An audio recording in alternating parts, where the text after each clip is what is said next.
Hello बच्चा party, आप सभी कैसे हैं? आई होप आप सभी स्वस्थ होंगे, मस्त होंगे, जबरदस्त होंगे। आपकी तैयारी बेहतर चल रही होगी बेटा। जैसा कि आपको पता है 23 नंबर लेक्चर में हमने यानी कि किरचॉफ का नियम तथा सरल परिपथ नामक चैप्टर या वैद्युत परिपथ नामक चैप्टर का स्टार्ट कर लिया था बेटा। लेक्चर नंबर 23 में हमने बहुत सारी बेसिक बातें आपको बताई थी, बहुत सारे अच्छे से कॉन्सेप्ट का डिस्कशन किया था। आज बेटा जो लेक्चर नंबर ये 24 है, इस 24 में हम डिस्कशन करेंगे डेरिवेशन का, यानी कि टर्मिनल विभवांतर तथा वैद्युत वाहक बल में संबंध तथा सेलों का संयोजन भी समझेंगे। तो बेटा आप वीडियो में लास्ट तक बने रहें। वीडियो में आप लास्ट तक बने रहेंगे तो कुछ ना कुछ आप जरूर सीख के जाएंगे। आप अगर वीडियो आपने स्किप कर दिया तो कहीं ना कहीं आपको घाटा जरूर होगा, क्योंकि बेटा ये टर्मिनल विभवांतर तथा वैद्युत वाहक बल में संबंध या टर्मिनल विभवांतर तथा आंतरिक प्रतिरोध में संबंध, इस टाइप का अगर क्वेश्चन पूछा जाता है तो बोर्ड परीक्षा में ज्यादा क्वेश्चन कई बार पूछा गया। तो ये क्वेश्चन बहुत ही इंपॉर्टेंट है। सेलों का संयोजन भी बहुत इंपॉर्टेंट क्वेश्चन है। तो बेटा आप वीडियो को स्किप ना करें, वीडियो में लास्ट तक बने रहें, कमेंट करें, लाइक करें, शेयर करें एंड सब्सक्राइब कर लें। चलिए बेटा ज़्यादा देर नहीं करते, डेरिवेशन को बहुत एनर्जेटिक के साथ, एनर्जी के साथ चैप्टर को स्टार्ट करते हैं। आप हमारे साथ वीडियो में लास्ट तक बने रहेंगे। आइए बेटा समझते हैं क्या टर्मिनल विभवांतर तथा वैद्युत वाहक बल में संबंध। डेरिवेशन का नाम है टर्मिनल विभवांतर, टर्मिनल विभवांतर, टर्मिनल विभवांतर तथा वैद्युत वाहक बल में संबंध। वैद्युत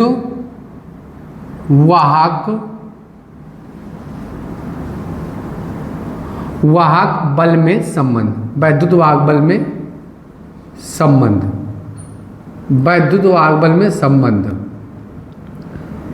टर्मिनल विभवांतर तथा वैद्युत वाहक बल में संबंध। ठीक है बेटा, ये डेरिवेशन का नाम क्या है? तो डेरिवेशन का नाम है टर्मिनल विभवांतर तथा वैद्युत वाहक बल में संबंध। ठीक है बेटा, टर्मिनल विभवांतर तथा वैद्युत वाहक बल में संबंध। तो बेटा टर्मिनल विभवांतर क्या होता है और वैद्युत वाहक बल क्या होता है? तो अगर आपको टर्मिनल विभवांतर नहीं पता है, वैद्युत वाहक बल नहीं पता है, तो इसी वीडियो के आपको डिस्क्रिप्शन में लेक्चर नंबर 23 की लिंक मिल जाएगी। आप वहां से जाके लेक्चर नंबर 23 देख सकते हैं। लेकिन फिर भी हम आपको समझा दे रहे हैं कि एक्चुअल में टर्मिनल विभवांतर क्या होता है। तो बैटरी आप मार्केट से लेकर आए, मार्केट लाने के बाद इट मीन्स आपने बैटरी का यूज नहीं किया है, तो उसका जो विभवांतर होगा, उसके सिरों के मध्य जो विभवांतर होगा वो वैद्युत वाहक बल होगा। अगर आपने बैटरी को यूज कर लिया तो उसके सिरों के मध्य जो विभवांतर होगा वो विभवांतर कुछ और नहीं होगा, वो टर्मिनल विभवांतर होगा। क्या होगा बेटा? टर्मिनल विभवांतर होगा। क्या होगा? टर्मिनल विभवांतर। तो आइए बेटा समझते हैं टर्मिनल विभवांतर तथा वैद्युत वाहक बल में संबंध। तो माना कोई क्या है बेटा? माना कोई एक सेल है, माना कोई एक सेल है, माना कोई एक सेल है। ठीक है, माना कोई एक सेल है। ठीक है, माना कोई एक सेल है जिसका वैद्युत वाहक बल कैपिटल ई है। माना कोई एक सेल है जिसका वैद्युत वाहक बल कैपिटल ई है। इसका आंतरिक प्रतिरोध स्मॉल आर है। इसका आंतरिक प्रतिरोध कितना है? तो इसका आंतरिक प्रतिरोध स्मॉल आर है। इसका आंतरिक प्रतिरोध क्या है? स्मॉल आर है। ठीक है बेटा, ध्यान समझेंगे, डेरिवेशन बहुत कठिन नहीं है। इसका आंतरिक प्रतिरोध कितना है? तो इसका आंतरिक प्रतिरोध है स्मॉल आर है। आंतरिक प्रतिरोध कितना है? स्मॉल आर है। ठीक है, अब आंतरिक प्रतिरोध जब स्मॉल आर है तो आंतरिक प्रतिरोध स्मॉल आर है। अब इसको ऐसा करते हैं कि इसको आप इसको बंद कर देंगे, क्योंकि बेटा आपको पता होना चाहिए कि आंतरिक प्रतिरोध और नहीं होता जब किसी चालक तार के सिरों किसी बैटरी के द्वारा जोड़ते हैं तो चालक तार के बाहर जो धारा होती है वो धन प्लेट से ऋण प्लेट की ओर बहती है सेल के बाहर, लेकिन सेल के अंदर यही धारा जो होती है वो ऋण प्लेट से धन प्लेट की ओर बहती है। जिस प्रकार बाहर जो चालक होता है, तार होता है, बहने वाली धारा के लिए प्रतिरोध का कार्य करता है, उसी प्रकार बैटरी के अंदर जो उपस्थित घोल होता है वो भी बहने वाली धारा के लिए प्रतिरोध का कार्य करता है। ठीक है, तो माना कोई वैद्युत सेल है, माना कोई वैद्युत सेल है, माना कोई वैद्युत सेल है जिसका वैद्युत वाहक बल कैपिटल ई तथा आंतरिक प्रतिरोध आर है। इसके श्रेणी क्रम में, इसके श्रेणी क्रम में, इसके बेटा श्रेणी क्रम में एक कुंजी के एक प्रतिरोध एक प्रतिरोध कैपिटल आर तथा एक अमीटर जोड़ देते हैं। ठीक बेटा, अब फिर से ध्यान समझेंगे, डायग्राम अगर समझ में आएगा तभी तो डेरिवेशन समझ में आएगा। तो माना कोई एक वैद्युत सेल है, जिसका वैद्युत वाहक बल कैपिटल ई है, आंतरिक प्रतिरोध स्मॉल आर है। इसके श्रेणी क्रम में एक कुंजी के प्रतिरोध आर व एक अमीटर जोड़ देते हैं। और बेटा इसके समान, देखिए ये याद रखेंगे, हम आपको पहले भी बता चुके हैं कि श्रेणी क्रम में अगर आपको धारा को नापना है तो श्रेणी क्रम में जोड़ेंगे किसको बेटा, तो श्रेणी क्रम में आप जोड़ देंगे किसको, अगर धारा को नापना है तो श्रेणी क्रम में आप जोड़ देंगे, धारा को नापना है तो श्रेणी क्रम में आपको अमीटर जोड़ना होगा। क्या जोड़ना होगा, अमीटर जोड़ना होगा। अगर आपको विभवांतर को मेजर करना है तो आपको बेटा कुछ और नहीं जोड़ना होगा, वोल्ट मीटर को जोड़ना होगा। क्या जोड़ना होगा, वोल्ट मीटर को। अब वो किस क्रम में जोड़ना होगा, समांतर क्रम में जोड़ना होगा। किस क्रम में जोड़ना होगा, समांतर क्रम में। तो ध्यान समझते, भाषा समझते। माना कोई एक वैद्युत सेल जिसका वैद्युत वाहक बल कैपिटल ई है, आंतरिक प्रतिरोध स्मॉल आर है। इसके श्रेणी क्रम में एक कुंजी के एक प्रतिरोध आर व एक अमीटर जोड़ देते हैं। जब कुंजी खुली है, जब कुंजी क्या हुई है बेटा, खुली है, तो इस समय वोल्टमीटर बैटरी के वैद्युत वाहक बल को बताता है। मतलब जब कुंजी खुली है तो इट मीन्स हम बैटरी का यूज नहीं कर रहे, तो इस समय जो वोल्टमीटर होता है वो किसको बताता है, तो इस समय वोल्टमीटर वैद्युत वाहक बल को बताता है। जब कुंजी केव बंद है तो इस समय वोल्टमीटर बैटरी के टर्मिनल विभवांतर को बताता है, अर्थात आर के सिरों के मध्य विभवांतर को बताता है, जिसका अब ये जो धारा होती है इसका मूल्यांकन या पाठ्यांक हम कहाँ पे पढ़ लेते हैं, अमीटर में पढ़ लेते हैं। बहने वाली धारा को अमीटर में पढ़ लेते हैं। फिर समझते हैं डायग्राम में क्या बोल रहे हैं। माना कोई एक वैद्युत सेल है, जिसका टर्मिनल विभवांतर, माना कोई एक वैद्युत सेल है जिसका वैद्युत वाहक बल कैपिटल ई है, आंतरिक प्रतिरोध स्मॉल आर है। इसके श्रेणी क्रम में एक कुंजी के प्रतिरोध आर व एक अमीटर जोड़ देते हैं। जब कुंजी के खुली है तो इस टाइम सेल के सिरों के मध्य जो वोल्टमीटर जो विभवांतर को बताता है, सेल के सिरों के मध्य विभवांतर को वैद्युत वाहक बल को बताता है। जब कुंजी के बंद है तो इस समय वोल्टमीटर बैटरी के टर्मिनल विभवांतर को बताता है, अर्थात आर के सिरों के मध्य विभवांतर को बताता है। और इसमें जो बहने वाली धारा होती है वो हम किस में पढ़ लेते हैं, तो अमीटर में पढ़ लेते हैं। लिखते हैं बेटा, माना, ये बात लिख देते हैं, माना कोई वैद्युत सेल है, माना कोई वैद्युत सेल है,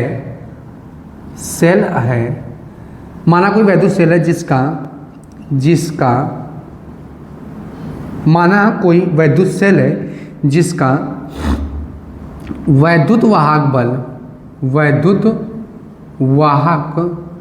बल कैपिटल ई है तथा आंतरिक प्रतिरोध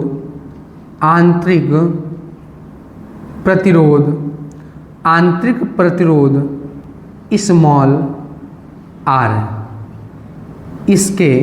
किसके सेल के, इसके श्रेणी क्रम में एक कुंजी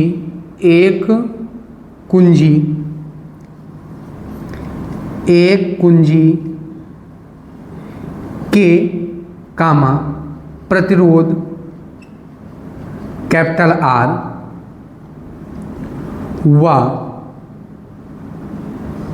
अमीटर जोड़ देते हैं। ठीक बेटा, जब कुंजी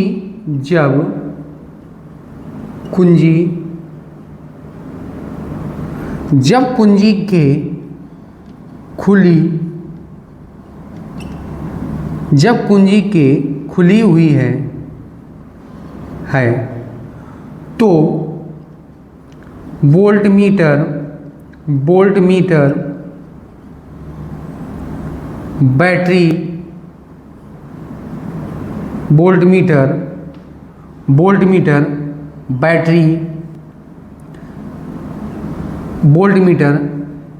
वोल्टमीटर सेल के वैद्युत वाहक बल को बताता है तथा जब कुंजी के बंद हो तो वोल्टमीटर टर्मिनल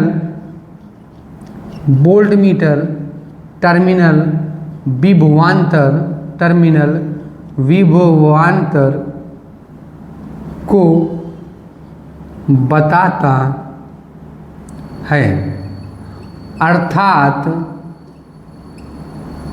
आर के सिरों के मध्य विभवांतर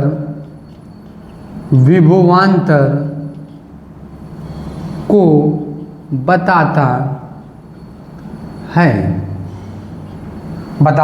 है तथा धारा को अमीटर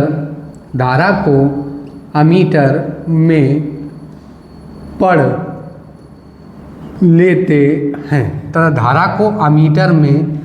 लेते हैं तथा धारा को अमीटर में पढ़ लेते हैं। ठीक बेटा, तो आपको डायग्राम और डायग्राम की भाषा भी समझ में आ गई हो। तो माना कोई एक वैद्युत सेल है जिसका वैद्युत वाहक बल कैपिटल ई तथा आंतरिक प्रतिरोध स्मॉल आर है। इसके श्रेणी क्रम में एक कुंजी के प्रतिरोध आर व अमीटर जोड़ देते हैं। जब कुंजी के खुली हुई है तो वोल्टमीटर सेल के वैद्युत वाहक बल को बताता है तथा जब कुंजी के बंद हो तो वोल्टमीटर टर्मिनल विभवांतर को बताता है अर्थात आर के सिरों के मध्य विभवांतर को बताता है तथा धारा को अमीटर में पढ़ लेते हैं। माना कोई एक वैद्युत सेल है, माना सेल द्वारा पूरे परिपथ में I एम्पियर की धारा। ये बेटा आप ध्यान समझते हैं, क्या करेंगे, डेरिवेशन का एप्टीट्यूड समझो। सबसे पहले हम टोटल सेल द्वारा किया गया कार्य निकाल लेंगे। ठीक है, इस सेल द्वारा टोटल किया गया कार्य निकाल लेंगे। अब जो टोटल कार्य होगा, अब कुछ कार्य इस बाह्य प्रतिरोध में भी खर्च हो रहा होगा और कुछ कार्य इस आंतरिक प्रतिरोध में भी खर्च हो रहा होगा। तो टोटल कार्य जो होगा वो बाह्य प्रतिरोध और तथा आंतरिक प्रतिरोध में कार्य को जोड़ के दोनों को क्या कर देंगे, बराबर कर देंगे। तो माना सेल द्वारा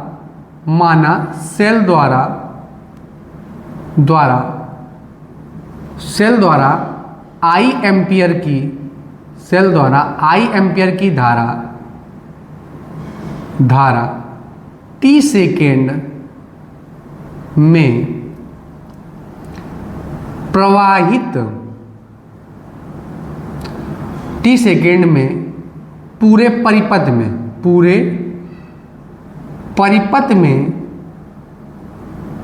पूरे परिपथ में प्रवाहित करने में किया गया कार्य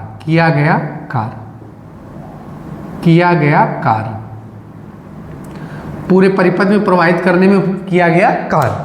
तो बेटा आपको हमने पढ़ाया है कि किसी सेल द्वारा किसी आवेश को पूरे परिपथ में घुमाने में किया गया कार्य तथा उस आवेश के अनुपात को वैद्युत वाहक बल कहते हैं। तो यहाँ से W की वैल्यू जब निकालेंगे तो W की वैल्यू क्या आ जाएगी, E इंटू में Q।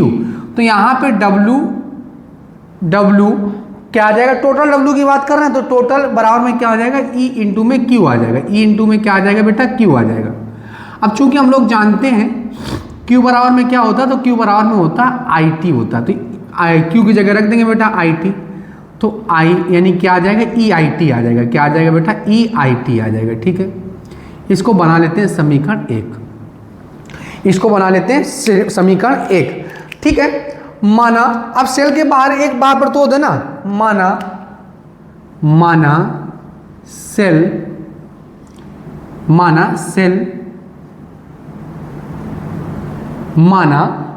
सेल के बाहर प्रतिरोध R, माना सेल के बाहर प्रतिरोध माना सेल के बाहर प्रतिरोध R के सिरों के बीच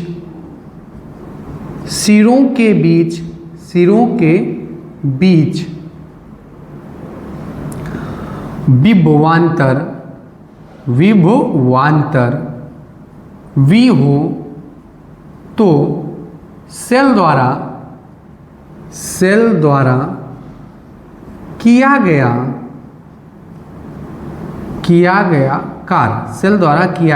कार्य। अब ध्यान समझेंगे बेटा, यहां पे हमने लिखा तो वोल्टमीटर सेल के वैद्युत वाहक बल को बताता तथा जब कुंजी के बंद हो तो वोल्टमीटर टर्मिनल विभवांतर को बताता, अर्थात R के सिरों के मध्य विभवांतर को बताता है। ये याद रखेंगे। तो अब बेटा क्या होगा, V बराबर में होगा W बराबर में क्या होगा, V इंटू में Q। W बराबर में क्या होगा, तो W बराबर में होगा V इंटू में Q। क्योंकि बेटा किसी आवेश को परिपथ के एक बिंदु से दूसरे बिंदु तक ले जाने में किया गया कार्य तथा उस आवेश के अनुपात को टर्मिनल विभवांतर कहते हैं। V बराबर में W अपान में Q। अब Q की जगह हम क्या रख देंगे, तो Q की जगह रख देंगे IT, तो VIT आ जाएगा। तो W की वैल्यू आ गई।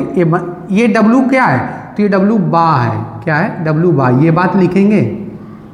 ठीक है, ये W क्या है बेटा, तो ये W बा है। ठीक, बना लेते हैं समीकरण, इसको 2 बना लेते हैं। ठीक है, अब वो क्या करेंगे, अब आंतरिक प्रतिरोध में जो कार्य किया जाएगा तो यहां पे लिखेंगे क्या, माना या तथा लिख देते हैं, तथा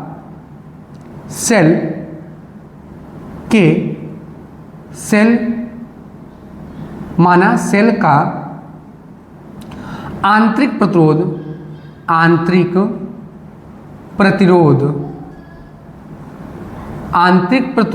स्मॉल r है, आंतरिक प्रतिरोध स्मॉल r है तथा सेल का आंतरिक प्रतिरोध स्मॉल r है, R के सिरों के बीच विभवांतर V डैश हो तो सेल द्वारा किया गया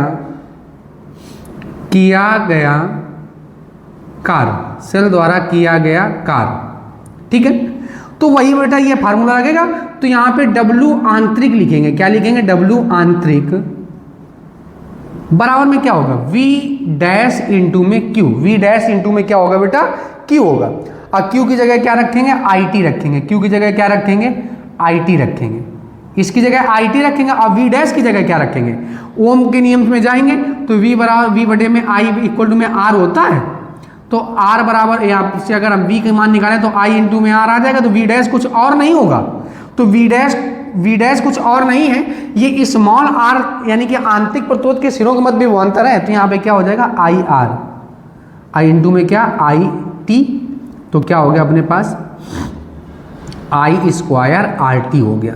I स्क्वायर RT हो गया। ये W क्या आ गया, तो W आंतरिक आ गया। क्या आ गया, W आंतरिक आ गया। ठीक है, बना लिया समीकरण, इसको 3 बना लिया। ये W आंतरिक आ गया। अब वही तो हमने आपको बताया था, इसको यहाँ से इरेज कर देते, ये तो रफ वर्क था। तो W जो आंतरिक था और W जो बात था उन सभी को जोड़ देंगे और किसके, सेल के कुल कार्य के बराबर कर देंगे। तो यही तो लिखना है, टोटल वर्क, कुल कार्य, कुल कार्य, कुल कार्य। कुल कार्य कैसे निकालेंगे? तो W बराबर में W बाह्य प्लस W आंतरिक, W आंतरिक, ठीक है। तो W बराबर में क्या होगा, तो W बा मतलब क्या हो गया, VIT, VIT। और W टोटल क्या था, टोटल कार कितना था, टोटल कार हमने निकाला था EIT। क्या निकाला था बेटा, EIT। और W बा कितना है, तो W बा है VIT। और W आंतरिक क्या है, तो W आंतरिक है I square RT, I square RT। ठीक बेटा। अब हम सबसे पहले क्या करेंगे, तो सबसे पहले हम यहां पे करेंगे, आप सबसे पहले IT कॉमन कर लेते हैं। क्या कॉमन कर लेते हैं, IT कॉमन कर लो बेटा। तो IT जब कॉमन करेंगे तो यहाँ V बचेगा, यहाँ पे क्या बचेगा, I इंटू में I प्लस में IR, V प्लस में IR। IT से IT कैंसिल आउट हो जाएगा, तो E बराबर में क्या आ जाएगा, तो E बराबर में आ जाएगा V प्लस में IR। तो V बराबर में क्या आ जाएगा, तो V बराबर में आ जाएगा E माइनस में IR आ जाएगा। यही बेटा टर्मिनल विभवांतर तथा वैद्युत वाहक बल में संबंध होता है। टर्मिनल विभवांतर तथा वैद्युत वाहक बल में संबंध होता है। तो टर्मिनल विभवांतर तथा वैद्युत वाहक बल में संबंध क्या होता है, तो टर्मिनल विभवांतर तथा वैद्युत वाहक बल में संबंध होता है V बराबर में E माइनस में IR होता है। E माइनस में क्या होता है, IR होता है, ठीक है। अब बेटा बहुत ध्यान समझेंगे, यहां पे ये जो पॉजिटिव टर्मिनल और निगेटिव टर्मिनल की ओर अगर आपको आंतरिक प्रतिरोध दिख रहा है तो ये कंडीशन कहलाती है कि आपका सेल जो है वो डिस्चार्ज हो रहा है। सेल कैसा हो रहा है, डिस्चार्ज हो रहा है। बेटा ये सेल की कंडीशन कौन सी होगी, ये सेल की कंडीशन होगी डिस्चार्ज की कंडीशन। अब बेटा ध्यान रखिएगा, निगेटिव टर्मिनल की ओर नहीं, अगर आपको पॉजिटिव टर्मिनल की ओर क्या दिख जाए, अगर आपको पॉजिटिव टर्मिनल की ओर क्या दिख जाए, आपको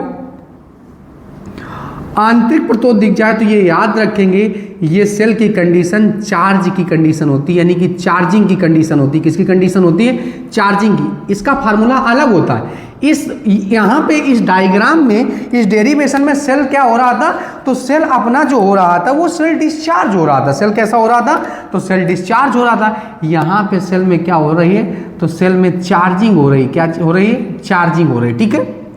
ठीक है, ये नोट पॉइंट में हम लिखा दे रहे हैं आपको, नोट पॉइंट में, ठीक। तो अगर सेल यहां पे तो सेल डिस्चार्ज हो रहा था, अब यहां पे सेल चार्ज हो रहा है। तो जब सेल चार्ज होता है ना, तो यहां पे V बराबर, पता है फार्मूला क्या बनता है, तो V बराबर में बनता है, I नहीं होता है, यहाँ पे प्लस में IR होता है। क्या होता है बेटा, ये बेटा होती चार्जिंग की कंडीशन। किसकी कंडीशन होती, चार्जिंग की कंडीशन होती। एक बात और, कभी कभी आपसे I का मान पूछ लेंगे। किसका मान पूछ लेंगे, I का मान, तो नो प्रॉब्लम, I का मान भी आप बता पाएंगे। कैसे, ये फार्मूला था ना, E बराबर में V प्लस में IR, V प्लस में IR था। अब V प्लस में IR था, तो अब क्या करेंगे आप, ये प्लस का है, तो एक मिनट, ये E बराबर में क्या होता है, तो E बराबर में होता है बेटा I प्लस में, E बराबर में होता है V प्लस में IR। अब ओम के नियम से जाएंगे तो V की जगह क्या रख देंगे, कैपिटल I इन R और प्लस में IR रख देंगे। अब यहां से I अगर कॉमन कर लेंगे तो क्या हो जाएगा, कैपिटल R प्लस में स्मॉल r ना हो जाएगा बेटा, ठीक है। अब ये गुणा में तो कहाँ आ जाएगा, भाग में आ जाएगा, तो E बटे में क्या हो जाएगा, कैपिटल R प्लस में स्मॉल r। ये बेटा होती है किसी सेल से प्रवाहित होने वाली धारा। I बराबर में होता है E बटे में कैपिटल R प्लस में स्मॉल r। आई होप आपको टर्मिनल विभवांतर तथा वैद्युत वाहक बल में बहुत अच्छे समझ में आ रहा होगा, बहुत अच्छे समझ में आ गया होगा। और ये याद रखेंगे, ये कंडीशन है डिस्चार्ज की और ये कंडीशन है बेटा चार्जिंग की कंडीशन है। ये याद रखेंगे, पॉजिटिव टर्मिनल की ओर आपको अगर इंटरनल रेजिस्टेंस दिखेगा तो इट मीन सेल वहां पे कुछ और नहीं हो रहा है, सेल डिस्चार्ज हो रहा है, सॉरी चार्ज हो रहा है। सेल क्या हो रहा है, चार्ज हो रहा है। तो चार्ज होने की कंडीशन में V बराबर बराबर में ई प्लस में आई आर होता है। डिस्चार्ज होने की कंडीशन में ये बेटा क्या होता है, तो डिस्चार्ज की कंडीशन में आप कह सकते हैं ये फार्मूला होता है वी बराबर में ई माइनस में आई आर। आई होप आपको ये डेरिवेशन बहुत अच्छे समझ में आ गया होगा। सबसे पहले बेटा आप लोग स्क्रीनशॉट ले लीजिए। बेटा आप लोगों ने स्क्रीनशॉट ले लिया होगा। आइए अब हम इसको इरेज कर देते हैं। ठीक बेटा, एक इंपॉर्टेंट क्वेश्चन और समझते हैं, या आप कह सकते हैं इसको डेरिवेशन भी कह सकते हैं। ध्यान समझेंगे, सेलों का संयोजन। बेटा जिस प्रकार प्रतिरोधों का संयोजन होता है, संधारित्रों का संयोजन होता है, उसी प्रकार सेलों का भी संयोजन होता है। सेलों का संयोजन मुख्यतः दो प्रकार से होता है, एक श्रेणी क्रम संयोजन और दूसरा होता है समांतर क्रम संयोजन। तो सबसे पहले हम क्या समझेंगे, श्रेणी क्रम संयोजन। श्रेणी क्रम संयोजन कौन सा संयोजन बेटा, श्रेणी क्रम संयोजन।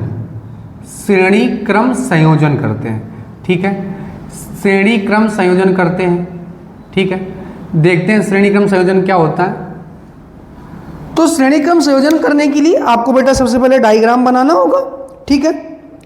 तो माना n सेल है, माना n सेल है, अपने पास कितने सेल हैं, माना n सेल है, ठीक है, माना n सेल है, ठीक है। प्रत्येक का आंतरिक प्रतिरोध स्मॉल r है, माना n सेल है, और प्रत्येक का जो आंतरिक प्रतिरोध है वो कितना है बेटा, स्मॉल r है, ठीक है। माना n सेल है और प्रत्येक का जो आंतरिक प्रतिरोध है वो स्मॉल r है, कितना बेटा, स्मॉल r है, ठीक है। इसी प्रकार अपने पास n सेल जुड़े हैं, कितने सेल जुड़े हैं, n सेल जुड़े हैं, ठीक है। अब यहां पे हम ऐसा करते हैं, डॉट डॉट कर देते हैं, ठीक है। डॉट डॉट कितने सेल जुड़े हैं, n सेल जुड़े हैं, कितने सेल जुड़े हैं बेटा, n सेल, ठीक है। और छोटा कर लेते हैं, ठीक है, दोनों भी इसी में पढ़ाने ना, n सेल जोड़ दिए जाते हैं, ठीक है। प्रत्येक का वैद्युत वाहक बल कैपिटल E है, प्रत्येक का वैद्युत वाहक बल कैपिटल E है, ठीक है। यहां पे अपने पास n सेल जुड़े हैं, इनके आंतरिक प्रतिरोध कितना है बेटा, स्मॉल r है। माना n सेल जुड़े हैं जिनमें प्रत्येक का आंतरिक प्रतिरोध स्मॉल r है तथा वैद्युत वाहक बल कैपिटल E है। n सेल अपने पास जोड़ दिए गए, ठीक है, n सेल जोड़ दिए गए। इसके श्रेणी क्रम में एक कुंजी K तथा वह एक प्रतिरोध कैपिटल R जोड़ देते हैं। बहुत सरल डेरिवेशन है बेटा, बस आपको थोड़ा सा समझना है। माना n सेल है जो कि श्रेणी क्रम में जुड़े हुए प्रत्येक सेल का वैद्युत वाहक कैपिटल E तथा आंतरिक प्रतिरोध स्मॉल r है। आंतरिक प्रतिरोध क्या है, स्मॉल r है। माना n सेल जुड़े हैं, माना n सेल जो कि श्रेणी क्रम में जुड़े हुए हैं, प्रत्येक सेल का वैद्युत वाहक बल कैपिटल E तथा आंतरिक प्रतिरोध स्मॉल r है। आंतरिक प्रतिरोध कितना है बेटा, स्मॉल r है, ठीक है। यहां पे ये बात लिख देते हैं। माना n सेल है, माना n सेल हैं जो कि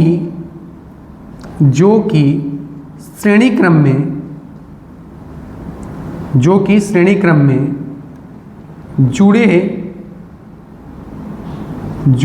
जुड़े हुए हैं, श्रेणी क्रम में जुड़े हुए हैं। माना n सेल हैं जो कि श्रेणी क्रम में जुड़े हुए हैं, माना n सेल हैं जो कि श्रेणी क्रम में जुड़े हुए हैं, माना n सेल हैं जो कि श्रेणी क्रम में जुड़े हुए हैं। प्रत्येक का वैद्युत वाहक बल, प्रत्येक का वैद्युत वाहक बल कैपिटल E तथा आंतरिक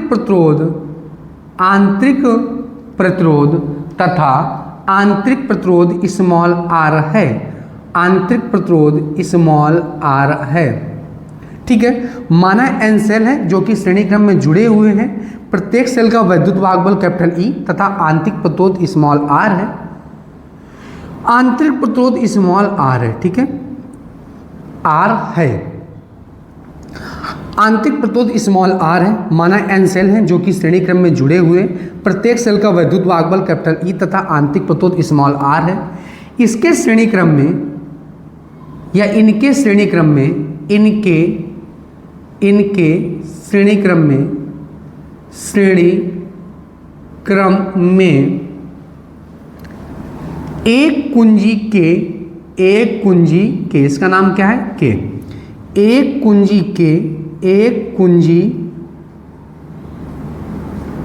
के व प्रतिरोध आर जोड़ देते हैं, प्रतिरोध आर जोड़ देते हैं। अब आपको कुछ नहीं करना है, संयोजन का बताना है, संयोजन का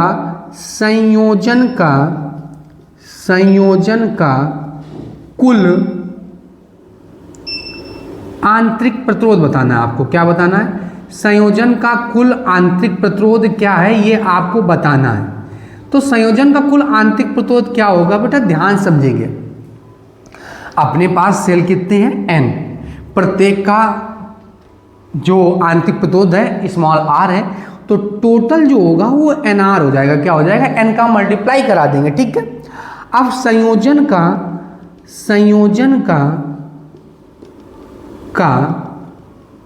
कुल आंतरिक प्रतिरोध नहीं, अब कुल प्रतिरोध, तो कुल प्रतिरोध क्या होगा? तो बिल्कुल सिंपल है, कुल प्रतिरोध ज्ञात करना कैसे? टोटल प्रतिरोध तो आंतरिक प्रतिरोध स्मॉल आर एन आर है, लेकिन एक अन्य प्रतिरोध भी तो जुड़ा है, तो कैपिटल आर को इसमें हमने क्या कर दिया? जोड़ दिया। तो संयोजन का कुल प्रतिरोध आ गया एन आर प्लस में कैपिटल आर आ गया। अब क्या निकालेंगे? अब आप निकालेंगे संयोजन का कुल वैद्युत वाहक बल, ठीक है। कुल वैद्युत वाहक बल कैसे निकालेंगे? बिल्कुल यार सिंपल है, कैपिटल ई तो एक का है, अब अपने पास जुड़े कितने हैं? एन, क्योंकि श्रेणी क्रम में विभवांतर सेम नहीं होता, विभवांतर इट मीन्स टर्मिनल विभवांतर, ठीक है, या आप इसकी वैद्युत वाहक बल, ठीक है। संयोजन का कुल वैद्युत वाहक बल आ गया, ठीक। अब कुल प्रवाहित धारा आपको निकालनी, क्या निकालनी है? कुल प्रवाहित धारा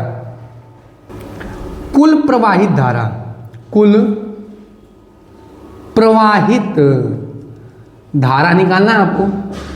कुल प्रवाहित धारा कैसे निकालेंगे? तो कुल वैद्युत वाहक बल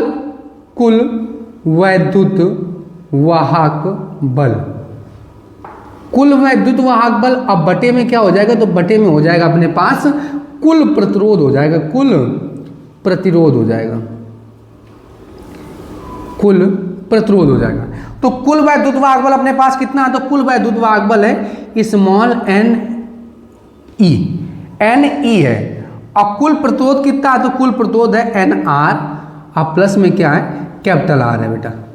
तो यही जब हम इसको श्रेणी क्रम में जोड़ते हैं, तो श्रेणी क्रम में बेटा अपने पास आई कितनी आती है? तो आई बराबर में एन ई बटे में एन आर प्लस में कैपिटल आर होता है। ये श्रेणी क्रम संयोजन है। किसका श्रेणी क्रम संयोजन है? तो ये सेलों का श्रेणी क्रम संयोजन है। लेकिन इसमें बेटा आपको दो केस और पढ़ने होंगे, ठीक है, फॉर द न्यूमेरिकल। क्या आप कह सकते हैं? नोट केस नंबर वन, ठीक है। तो केस नंबर 1 क्या है? तो केस नंबर 1 आपके लिए है क्या? यदि हम मान लेते हैं, कंडीशन ही एज्यूम कर लेते हैं कि यहां पे जो कैपिटल आर है ना, वो स्मॉल आर की अपेक्षा बहुत बड़ा है। Small R is less than capital R, या capital R is very greater than small R. तो इस समय इसको हमें स्मॉल आर को क्या मानना पड़ेगा? नगण्य मानना पड़ेगा, यानी जीरो मानना पड़ेगा। तो क्या आई बराबर फार्मूला बनेगा? तो आई बराबर फार्मूला बनेगा, तो ये एन आर तो जीरो हो गया, तो क्या हो गया? एन ई, और बटे में क्या हो गया? कैपिटल आर हो गया, ये बेटा एक फार्मूला हमारे पास और प्राप्त हो गया। केस नंबर 2 क्या है? बिल्कुल आसान है, कैसे निकालेंगे? तो केस नंबर 2 निकालना बिल्कुल आसान है। अब मान लेते हैं कि यहाँ पे जो यहाँ पे आप इधर मुंह फाड़ दो, यानी कि small R very greater than capital R की अपेक्षा। अब बहुत बड़ा है तो इस समय इसको 0 मान लेंगे तो क्या हो जाएगा, तो I बराबर में हो जाएगा NE, अब बटे में क्या हो जाएगा, तो बटे में हो जाएगा NR हो जाएगा, N से N कैंसिल आउट हो जाएगा, तो I इक्वल टू में क्या हो जाएगा, तो I इक्वल टू में हो जाएगा बाई में हो जाएगा R, बाई में क्या हो जाएगा R, क्योंकि N से N कैंसिल आउट हो गया। ये बेटा अपने पास श्रेणी क्रम संयोजन था। अब क्या करेंगे, तो अब करेंगे समांतर क्रम संयोजन। चलिए समझते हैं समांतर क्रम संयोजन। समांतर क्रम संयोजन किसका संयोजन कर रहे हैं, तो सेलों का समांतर क्रम संयोजन कर रहे हैं, ठीक है, सेलों का समांतर क्रम संयोजन। तो सेलों का समांतर क्रम संयोजन करते हैं, सेलों का समांतर क्रम संयोजन। तो माना कोई n सेल है, माना कोई n सेल है, माना कोई n सेल है जिनमें प्रत्येक का वैद्युत वाहक बल कैपिटल E व आंतरिक प्रतिरोध स्मॉल r है। आंतरिक प्रतिरोध कितना बेटा, स्मॉल r है, ठीक है, आंतरिक प्रतिरोध स्मॉल r है, आंतरिक प्रतिरोध स्मॉल r है। इसको थोड़ा सा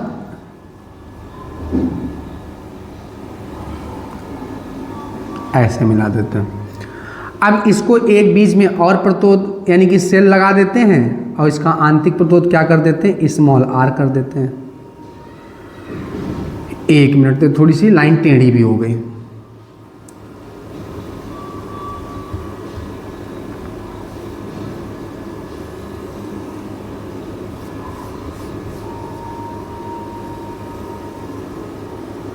ठीक बेटा, अब यहाँ पे एक क्या लगा देते हैं, तो एक यहाँ पे सेल लगा देते हैं और क्या जोड़ देते हैं, तो एक आंतरिक प्रतिरोध लगा देते हैं।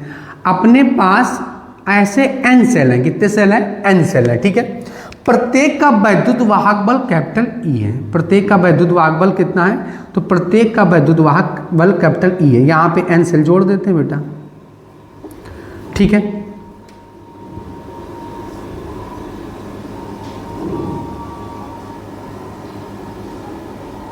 प्रत्येक का अपने पास कितने सेल जुड़े हैं, तो अपने पास n सेल जुड़े हैं। कितने सेल जुड़े हैं बेटा, n सेल जुड़े हैं। इसके श्रेणी क्रम में वही फिर भाषा, इसके श्रेणी क्रम में एक कुंजी, इसके श्रेणी क्रम में इसके श्रेणी क्रम में एक कुंजी के व एक अन्य प्रतिरोध कैपिटल R जोड़ लेते हैं, एक अन्य प्रतिरोध कैपिटल R जोड़ लेते हैं, ठीक है बेटा। तो माना n सेल हैं जो समांतर क्रम में जुड़े हैं, प्रत्येक सेल का विद्युत वाहक बल कैपिटल E, आंतरिक प्रतिरोध स्मॉल r है। इसमें के श्रेणी क्रम में, इसके श्रेणी क्रम में एक कुंजी K तथा एक प्रतिरोध स्मॉल r जोड़ लेते हैं, स्मॉल r जोड़ लेते हैं। तो यहाँ पे लिखते हैं, यहाँ पे लिख देते हैं माना n सेल है, n सेल हैं जो कि श्रेणी क्रम में जुड़े हुए हैं। प्रत्येक सेल का वैद्युत वाहक बल, प्रत्येक सेल का वैद्युत वाहक बल, प्रत्येक सेल का वैद्युत वाहक बल कैपिटल E, प्रत्येक सेल का वैद्युत वाहक बल कैपिटल E तथा आंतरिक प्रतिरोध स्मॉल r है, आंतरिक प्रतिरोध स्मॉल r है। इसके श्रेणी क्रम में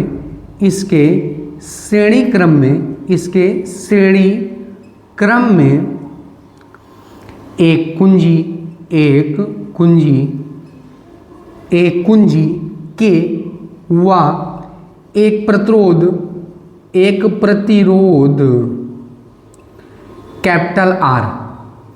कैपिटल R जोड़ देते हैं, ठीक है बेटा। अब अपने पास सबसे पहला निकालना है इस संयोजन का कुल आंतरिक प्रतिरोध निकालना है। क्या निकालना है? इस संयोजन का कुल आंतरिक प्रतिरोध निकालना है। इस संयोजन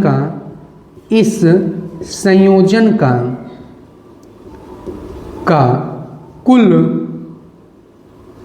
आंतरिक प्रतिरोध। ठीक बेटा, तो मान लेते हैं 1/r' बराबर में 1/r प्लस 1/r और प्लस 1 में क्या हो गया r और प्लस डॉट डॉट क्या हो गया n पद तक है। तो n पद तक है, तो जब n पद तक है तो सिंपल सी बात है कि आप कह सकते हैं n टर्म्स तक है, तो यहाँ पे 1 जो r' की वैल्यू आएगी 1/r' की वैल्यू आएगी n बाई में स्मॉल r, n बाई में क्या आएगा स्मॉल r। अब इसको पलट देते हैं तो यहाँ पे हम कह सकते हैं r' बराबर में r बाई में क्या आ गया, तो r बाई में n आ गया। ये तो संयोजन का कुल आंतरिक प्रतिरोध आ गया। अब संयोजन का कुल प्रतिरोध निकालते हैं। संयोजन का कुल प्रतिरोध। ठीक है, तो संयोजन का सबसे पहले निकालते हैं कुल प्रतिरोध। तो संयोजन का कुल प्रतिरोध क्या होगा? तो संयोजन का कुल प्रतिरोध होगा, यानी कि आंतरिक प्रतिरोध r बाई में n है और बेटा बाह्य प्रतिरोध क्या है, कैपिटल R है। तो संयोजन का कुल आंतरिक प्रतिरोध r बाई में n प्लस में कैपिटल R हो जाएगा। संयोजन का कुल वैद्युत वाहक बल। तो कुल वैद्युत वाहक बल क्या होगा? तो कुल वैद्युत वाहक बल हो जाएगा कैपिटल E हो जाएगा, क्योंकि आपको पता होना चाहिए कि समांतर क्रम में जो विभवांतर होता है वो विभवांतर क्या होता है, तो वो विभवांतर होता है बेटा बराबर होता है। ये तो वैद्युत वाहक बल, तो वैद्युत वाहक बल भी बराबर होगा। तो आप क्या निकालेंगे? कुल प्रवाहित धारा। कुल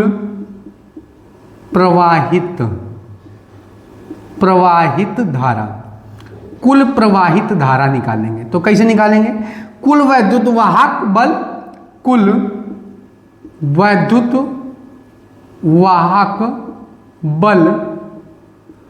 बटे में कुल प्रतिरोध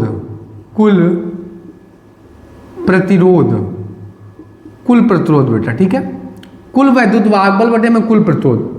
तो कुल वैद्युत वाहक बल कितना है? तो कुल वैद्युत वाहक बल है कैपिटल E, अपने पास क्या है कैपिटल E।